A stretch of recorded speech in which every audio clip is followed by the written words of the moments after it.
Beda antara syirik besar dan syirik kecil.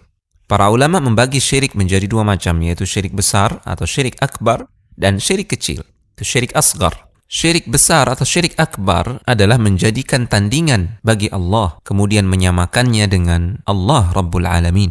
Sedangkan syirik kecil atau syirik asgar adalah kesyirikan yang disebut dalam dalil-dalil, namun tidak sampai derajat syirik akbar, atau disebut oleh para ulama sebagai perantara menuju syirik akbar. Syirik besar membuat pelakunya keluar dari Islam dan kekal di dalam neraka, sedangkan syirik kecil tidak demikian. Syirik besar menghapuskan seluruh amalan, sedangkan syirik kecil hanya menghapus amalan yang di dalamnya terdapat syirik kecil itu saja. Syirik besar tidak termaafkan kecuali dengan taubat sebelum kematian, sedangkan syirik kecil berada dalam masyiatullah atau kehendak Allah. Jika Allah menghendaki, maka Allah bisa mengampuni, dan jika tidak, Allah akan mengadab pelakunya. Contoh-contoh syirik akbar. Pertama, bernadar kepada selain Allah. Kedua, tawaf keliling kuburan. Ketiga, berdoa meminta kepada penghuni kubur. Keempat, berdoa pada orang yang sudah mati. Kelima, mencintai selain Allah sebagaimana mencintai Allah. Keenam, meminta perlindungan atau beristi'adah kepada selain Allah. Ketujuh, menjadikan makhluk sebagai perantara antara dirinya dengan Allah, lantas ia bertawakal kepada makhluk tersebut. Contoh